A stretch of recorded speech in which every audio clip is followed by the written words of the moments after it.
दोस्तों नमस्कार, कैसे हो आप सब। आशा करता हूँ सभी भाई अच्छे होंगे, स्वस्थ होंगे। दोस्तों आज दिन थर्सडे का और आज डेट है 16 जनवरी 2025। दोस्तों अभी टाइम हो रहा है, रात के बज चुके हैं 8:53 और मैं पहुंच गया हूँ द्वारका सेक्टर 3 में हूँ और आ रहा हूँ खाली अभी लास्ट राइड ड्रॉप करके पश्चिम विहार। तो पश्चिम विहार में 1 घंटा तक वेट किया राइड का। राइड कोई भी नहीं आ रही थी, सारी बिल्कुल बुद्ध विहार साइड की, रोहिणी साइड की, जबकि जाना द्वारका है तो द्वारका साइड की कोई राइड नहीं आई। तो दोस्तों धीरे धीरे चल के फिर मैं जनकपुरी आया, जनकपुर से फिर दाबड़ी तक पहुंचा, कोई राइड नहीं मिली। फिर दाबड़ी के बाद इतना लंबा जैम दिखा मुझे तो मैंने फिर डिवाइस कर दिया बंद। मैंने कहा अब कोई फायदा नहीं है, यहाँ से राइड आएगी भी तो लोकेशन बहुत उल्टी पुल्टी मिलेगी तो कोई फायदा नहीं होगा। तो दोस्तों आ गया हूँ सीधा घर की तरफ और ज़्यादा कुछ काम आज हुआ ही नहीं। मतलब सुबह जब जैसे निकला 9:30 बजे, एक तो डेली का शेड्यूल लेट ही होता है दोस्तों, कोशिश करता हूँ जल्दी निकलने की, पर जैसे कि आपको पता है ठंड का टाइम है तो ठंड में क्या है कि आलस सा आ जाता है और नींद भी ज़रूरी है लेना, तो इसलिए कोशिश करता हूँ पर हो नहीं पाता तो यही दिक्कत है काम कम होने की। नहीं तो दोस्तों काम तो अच्छा खासा निकल सकता है अगर हम करें कोशिश। तो आज मॉर्निंग में पहली ट्रिप में मुझे मिल गई थी आपका इधर की क्या कहते हैं बीकाजी कॉम्प्लेक्स, और बीकाजी कॉम्प्लेक्स को ड्रॉप करने में मेरे लिए लगे 1.5 घंटा।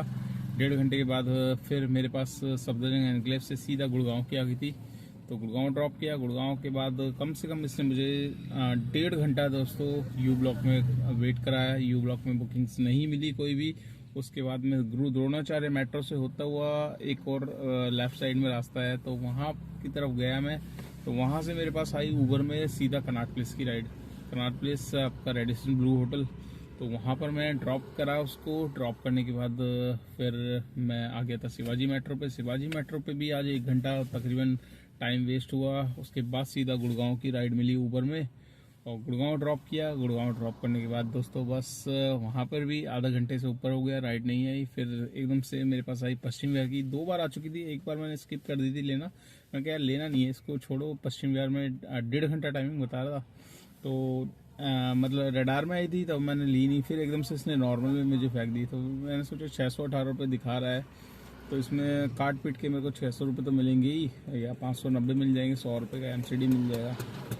48 किलोमीटर की ट्रिप थी द्वारका एक्सप्रेसवे से होते हुए। एक्सप्रेसवे से दोस्तों यहाँ तक द्वारका तक आने में तो ठीक है, फिर उसके बाद जो दाबड़ी वाला जाम मिलता है ना, ये जो रेड लाइटों का जाम है, ये थोड़ा सा टाइम लगा देता है। और फिर विकासपुरी से होते हुए आपका जनकपुरी डिस्ट्रिक्ट सेंटर से होते हुए वहाँ भी पूरा ट्रैफिक मिलता है। फिर पश्चिम विहार वो तो ये अच्छा था कि ड्रॉप रेडिसन ब्लू के अंदर लैब अंदर से होते हुए बस सीएनजी पंप जहाँ पर है वहीं के पास में अपार्टमेंट में ही ड्रॉप था, तो ये अच्छा हो। नहीं तो और अंदर की तरफ होता तो फिर काम खराब था, क्योंकि इस तरफ लोकेशन है ना काफ़ी कंजेस्टेड होती है। मैं थोड़ा सा अवॉइड करता हूँ पश्चिम विहार, पीरागढ़ी, सुल्तानपुरी, रोहिणी साइड भी अवॉइड कर देता हूँ। बाकी रोहिणी के देखिए सेक्टर अच्छे हैं, रोहिणी में बुकिंग्स भी दबा के मिलती है, बट होता है अपनी अपनी एक वो होती है चॉइस। भाई मेरे को इस लोकेशन की चॉइस की बुकिंग ज़्यादा पसंद है तो मैं उधर की लेना प्रेफर ज़्यादा करता हूँ।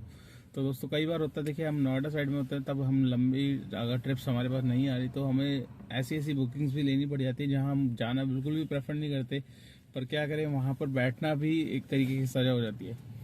तो दोस्तों मेरे पास आज एक मेरे सब्सक्राइबर का फ़ोन आया था और वो लखनऊ साइड से बात कर रहे थे और उन्होंने मेरे से जानना चाहा कि महेश भैया मतलब मैं लखनऊ में तो चलाता हूँ 12 घंटे ओला उबर में, तो क्या दिल्ली में 12 घंटे में कितने काम हो जाता है और क्या 50-50 में गाड़ी लेके चलाएं यहाँ पर तो कैसा काम रहेगा। तो मैंने उन्हें यही बताया, देखिए आप लखनऊ में हो, लखनऊ साइड में आप जो काम कर रहे हो आपको वहाँ का पता होगा, वहाँ का हिसाब किताब है, पर दिल्ली में आप करोगे। उन्होंने यही जानना चाहा कि भाई 50-50 में अगर हम चलाते हैं तो कितना काम कर सकते हैं। देखिए दोस्तों यहाँ पर दिल्ली एनसीआर में 50-50 में गाड़ी अगर आपको सही मिल जाती है और आप उस गाड़ी से अर्निंग मतलब सही करना चाहते हो, देखिए मोस्टली 12 घंटे में आपको पता ही है 12-13 घंटे में कितना काम हो जाता है, 2500-3000 तक का काम आराम से हो जाता है। ठीक है, तो 2500 से 3000 तक का काम आराम से निकल जाता है। अब उसमें आपको ये देखना है, आपको गाड़ी की सीएनजी हटानी है, ठीक है, सीएनजी जितनी लग रही है उसके बाद आपको 50-50 अमाउंट करना होगा। अब कंडीशन ये है कि आपने किस टर्म एंड कंडीशन में गाड़ी ले रखी है, मेंटेनेंस भी आपको देनी है या सर्विस का भी 50-50 है, टूट फूट भी 50-50 है।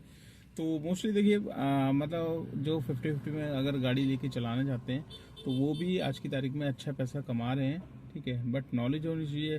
बट ये है कि देखिए 50-50 में आपको जितना आप कर रहे हो उसमें फिर आधी आपकी मेहनत का पैसा आपको ऑनर को देना पड़ेगा। तो काफ़ी भाई करते हैं, थोड़े टाइम तक ही करते हैं, फिर उसके बाद वो उनका माइंड पूरा सेट हो जाता है कि हाँ भाई यार इतना पैसा आ रहा है तो मैं क्यों ना अपनी गाड़ी ले लूँ।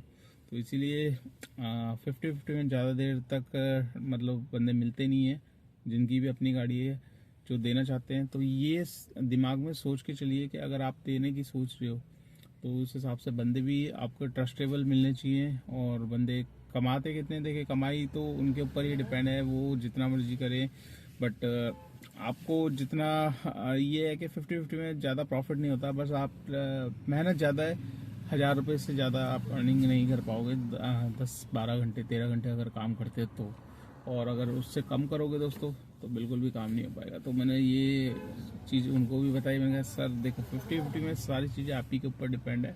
आप जितना मेहनत करोगे उतनी आप अर्निंग कर सकते हो, और जितनी आप अर्निंग अपने लिए बचाओगे उतनी आपको ऑनर को देनी पड़ेगी। तो ये जो भी भाई सोच रहा हो 50-50 में चलाने के लिए गाड़ी, तो इस चीज़ को भी ध्यान रखिएगा दोस्तों। आप जितनी मेहनत करोगे आधी मेहनत आपको देनी पड़ेगी, क्योंकि आपको कोई गाड़ी प्रोवाइड करके दे रहा है, बट आपको उसकी मतलब सारी चीज़ मेंटेनेंस करके काट पीट के जो भी आएगा तो 1000 रुपये तक आप निकाल सकते हो। बाकी मेरी सजेशन ये रहेगी थोड़े टाइम चलाओ, चला के देख लो, देखने के बाद अगर लगता है तो अपनी गाड़ी भी निकाल सकते हो आप। ऐसी कोई बात नहीं है, बहुत भाई कर रहे हैं। बट सोच समझ के क्योंकि बहुत ही रिस्क वाला काम होता है दोस्तों, लाखों रुपए फंसाना गाड़ी लेना। तो इस चीज़ को बहुत ध्यान रखना। तो चलिए दोस्तों वीडियो को एंड करते हैं और आपसे मुलाकात करते हैं नेक्स्ट व्लॉग में। आज का काम आप जानना चाह रहे होंगे, वैसे मैं आज का काम ऑलरेडी बता चुका हूँ शॉर्ट्स वीडियो में, फिर भी आप देख लीजिए। यहाँ पर 3 राइड है, 1280 रुपये, 200 रुपये MCD है, स्टेट टैक्स है 1500 और 898 का काम है। टोटल काम है 2400, 600 रुपये की गैस लगी है, 1800 और 300 रुपये निकाल लेंगे गाड़ी की maintenance, fitness, permit, insurance, tyre की 100 रुपये का पेट्रोल। तो 1500 नेट इनकम है दोस्तों। 1500 में किसी को कुछ नहीं देना। आपकी नई गाड़ी है तो गाड़ी की EMI भरनी पड़ेगी, और अगर ड्राइवर हायर किया तो उसकी सैलरी निकाल के तभी आपके पास नेट इनकम आएगी। तो ये वीडियो आपको कैसी लगी, एक लाइक एक शेयर ज़रूर करना। चैनल पर फर्स्ट टाइम तो चैनल को सब्सक्राइब कर लेना, और वीडियो अच्छी लगी तो आगे शेयर कर देना। चलिए मुलाकात करते हैं नेक्स्ट व्लॉग में, तब तक के लिए